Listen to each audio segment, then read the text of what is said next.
Yo, what's up guys? I'm here, just dropped my daughter off at gymnastics and trying to stay on a roll here making videos, so hopefully this is in focus and it all works out. Got this cool little red light right here. It's for some cinematics. It's just an app on my phone. So I thought I'd tell a story. I brought it up a few times and I said, you know, I should talk about this in a video. Way back in the day, my band was starting to come up. We started touring when our second record came out in 2006, and that year was really incredible for us. You know, not financially by any means. We actually took a pretty big hit that year. Our van caught on fire on the first tour, and that sucked. But we had fun shows. There were a lot of shows where nobody showed up, but we were on tour with two other bands that we were good friends with, so that made it like a lot more fun than it would have been on our own. Highly recommend going on tour with friends, people that you know, other bands, to break up the monotony and you know, when it gets weird, it's weird for everybody, you know, and you sort of bond, and when it gets good, it's good for everybody. So we're crushing it. It's 2006, you know, we're out there busting our butts, you know, we're playing as many shows as possible, as many places as we can go. We went to California twice that year. I think at that point, 06, 07, 08, we were going to Florida like 4 or 5 times a year and spending like a couple weeks down there. You know, we were really getting around and we were trying to plant the seeds, you know, and really make it happen. Now I'm hot. So we were doing our thing and we called a booking agent, like a real actual booking agent. We thought that was cool. You know, and it was just from making noise, you know, just from us doing our thing, and we were selling CDs on CD Baby at the time and just trying to just go as hard as we could and get the name out there. And 2008, I remember getting an email, I don't know if it was the end of 07 or early 08. We had just made a record, our third record, with Scotch Ralston, who produced 311, and he does sound for them. Made a great record with him. And we were about to release that record, Cheers. We got some emails to do some shows with 311, even some shows with Slightly Stupid. And it was wild because it was all on the same weekend. So we'd already said yes to 2 311 shows, so we could only say yes to 1 Slightly Stupid show, just because of the way the scheduling worked out. So we did that weekend and it was insane. We'd already let go of the booking agent that we met in 06, 07. I got a new agent who really helped us get all over the place, and our money went up, and it was just awesome. We were like really feeling like this solid, real growth, and it was exciting, you know. Caught the attention of this label, an indie label out of California. The long story short is that they wanted to re-release our album that we just put out, and now we were already crushing with this record. I remember we were doing like $3,000 a month in sales. That was really good for a little independent band just selling CDs, you know. We were doing $3,000 a month on CD Baby because of these 2 records that we'd released independently. And my whole life, I'd wanted to sign with a label, you know, and we'd had some near misses, and I'll make a video about those as well, because those are fun and heartbreaking all at the same time, much like this whole business. But so we got this offer, and it was like, I don't even think we thought about it. I don't even think it was like, well, you know, the record's doing really well, like we don't really need a label, you know. I don't think we thought about it. We just sort of were like, yeah, that'd be great. And I even have a video of us signing the contract. We were all stoked and we're taking shots and stuff, and it was an exciting time for sure. We felt like we'd really moved up, you know, things were really happening. We were touring like crazy, got signed to a label, you know. And one of the clauses in this contract, watch out for the clauses, guys, was, I think we'd asked, like, so as far as promo, like, what are you guys gonna do for like promo? You know, like, how are we gonna get this record out there? You know, we've already been, you know, looking back, it's like we'd already been doing well, selling the record on our own and doing the shows and stuff, and everything was like on the right track, it seemed. What was this label gonna do to elevate the band? You know, to what was it gonna be worth giving away 50% of the sales to for 7 years? And, you know, at the time, again, we didn't think much of it. We asked the question. I feel like we were going to sign regardless, you know, because we were just excited, which you should never do. There's a lot of things you should never do, but we were young and dumb and excited. So they worked this clause into a revision of the contract. It said something along the lines of, and I'm paraphrasing, but we will use reasonable efforts to promote the band. I don't remember how it was worded because, you know, lawyer jargon, but reasonable efforts would be used to promote this album and grow this band. And we're like, fuck it. Where do I sign? You know, good enough for me, good enough for you, good enough for us. So we signed this contract, basically killed the sales of the original record. And now this is where it started to get weird. They wanted to re-release the album with less tracks. They felt they needed to trim the fat. They thought there were too many tracks on this record, more of a tight record. We want to change the art so it reflects, you know, just a difference, like, so it wouldn't be like the same album art with like less tracks. That might be strange to fans or something, maybe, I don't know. I was immediately against it. I did not want to do this. I put a lot of work into making that album cover, and we did this collage, and like there was this whole thing. That record was really about the fans, about the people that we'd met along the way, and you know, that record was very special, and it felt like it was gonna ruin it by, they cut 6 tracks, they changed the cover art. The cover art was this, I don't know, a girl holding the beer mug, and it's just, I don't know, it was just silly, and it didn't really make sense. The original cover has 2 mugs clinging together like cheers, you know. That was the record to us, you know. So I got over myself and I was like, all right, whatever, let's just, you know, we signed the deal, so let's do whatever you want to do. So we did that. The record comes out again in 2009, a little over a year later, so I think it was about 14 months later. We were in Sparks, Nevada, playing this tequila bar. I think it was Cinco de Mayo this record came out, and we were playing at this tequila bar. So everything was like lined up, you know.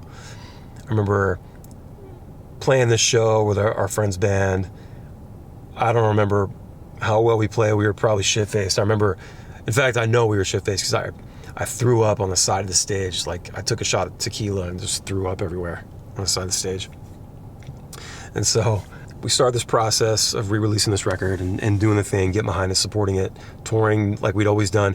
We didn't change anything that we did. We just kept, if anything, we went harder. You know, we played more shows. At one point, we were playing like 200 shows a year in that era, and that's a lot of shows. And if you include like travel days, 220, 250, there's only 365 days in a year, so you can start mathing. But you know, we were very busy and we were very dedicated. We were committed, you know, as we always have been. You know, the record comes out. It's in stores. It's in Best Buy, you know, Walmart, I think. Like, that was really cool. Like, we were on store shelves with our peers, with bands that we grew up listening to, bands that were on the radio. We were on the shelves, and that was very cool. So we told our fans the day it came out, go to the store, buy them all out. Like, let's get more. Let's make them have to stock more. That was exciting. That was fun. And then the year gets on, and we're starting to realize, like, nothing's really happening, and we're not hearing from them very often. There just really wasn't much of a push from them. There was no, like, we weren't getting anything extra out of it. I probably gaslit myself, at the time, like, well, we just need to go harder. All these years I've always heard, you guys need to play more shows and, keep making records. And, it's always like the band has to work harder, but like never the people that you're paying, they never have to work harder. It's always the band that has to work harder. That's something that it's been a common theme in our career. And we had just gotten done with a manager that really wasn't doing a whole lot. And, we're essentially like paying people's rent, and with this label, it just felt like we're just giving away half the money when we were making all the money just a few months ago, and everything was great. Everything was fine. And we ended up having some discussions within the band, started kind of talking about, like, maybe we should talk to the label and see if they'll let us out of the contract or whatever.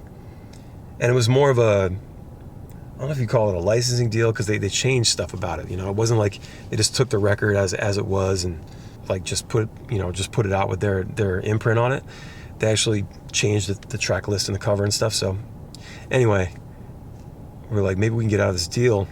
We ended up going to the label offices on a trip to California. We wanted to have a meeting with them and just discuss this, and just kind of, and the guy was very nice. He let us in. He's like, I heard you guys like aren't stoked. Like what's going on, And I was just like, man, it just doesn't feel like anything's really moving the needle. Nothing has really changed. Like, we're still working really hard and doing what we do, but there just really hasn't been much of a change, And I remember leaving the meeting. Nothing came of the meeting. It was, we never spoke to that guy again. But it was just sort of like, I don't know, it just felt like cold, and it felt like, again, like we were just paying the rent for the office every month, and we weren't getting anything out of it aside from, like, we're on a label, and records were still selling in stores at the time. There were still plenty of CDs on the shelves, but it wasn't worth giving away half of our money. And it wasn't like more people were coming to our shows as a result of signing with this label and things like that. There was just nothing happening. So I remember getting the record back. At that time, I think that's when we'd already formed Right Coast Records, our own label. And so we re-released it on our own label with the original artwork and the original 18 tracks. And we added another track. The label wanted a new track, like an unreleased track, to put on the record to add something to it, so it wasn't the exact same. So we took that track and we put it on, so we tacked it on the end of the re-release on the Right Coast Records album. And so it had 19 tracks. So we just like adding songs to this thing. The day it went live on Right Coast Records, it felt right again. It felt like, okay, this is what it's supposed to be. So that deal ended up just not being very good. And I can look back and say truly that it did not do anything for our career. It didn't, except for hinder us by, taking 50% of our money, giving it away, instead of taking that money and reinvesting it into the business, which is what we should have done. And then a year or two later, we did sign a deal with Law Records, which is the band Pepper, friends of ours, their label, and that was completely different. That was a very good deal. It was a licensing deal. There was nothing predatory about it. They really helped us do what we wanted to do. Like they did what a label should have done, you know. They gave us money for things. I mean, you know, you have to pay it back. They recoup it, but when we didn't have money, they would loan us money or go halvesies on things, you know. They took us on tour and put us in front of a bunch of people. Like you can already see like where the value is there, you know. Whereas with this previous label, there was just no value. And we did not get our money's worth. So it was one of the many hard lessons that we would learn. And we'd already learned a couple hard lessons by then. But that's why I like making these videos, because I like talking about this stuff and showing you guys that it doesn't have to be that way. I think there are some things that are rite of passage, but I think that it doesn't necessarily have to be like that. You don't have to get so fucked over and hinder your career. There are definitely things you need to learn from. The lesson of this story is don't sign with a label. No, if the labels are approaching you, you should definitely have the conversation. Definitely, you know, talk about things. But if it doesn't feel right, don't do it. And if you're feeling good about where you're at independently and everything's moving along nicely and you feel everything clicking and you feel like you have a good team around you, you don't need it. You really don't need it. If the label can give you some sort of backing or get you to places, like get you in places that you could not get on your own, places that even your management can't get you on your own, then consider it. You know, consider what is worth giving up that percentage. But they got to give you something in return. It can't be something for nothing. This label got all the reward with no risk at all. Meanwhile, the band takes all the risk. And there's little reward. The rewards, when they happen, are very sweet. When shit's good, it's really good. But when it's bad, it's all on you, and you have to take care of it. You have to deal with it. So all these years later, I'm happy that we're independent. We never signed with a major label, and I'll make a video about that as well. We're independent. We own pretty much everything. We have some licensing deals with another label at this time on some of the records, but they're only like 10 years long. With a couple of them, we're almost halfway there. So, you know what I mean? Like it's just, you just keep doing what you're doing, put your best foot forward, as I always say, and just make the best shit possible. Try to keep having fun and believe in yourself. So, hope that helps. Hope that was entertaining. If anything, please like and subscribe if you haven't already. Check out my band Ballyhoo. We're going back to the West Coast in February, and we can't wait. It's going to be fun. And yeah, I guess that's it, man. Catch you on the next one.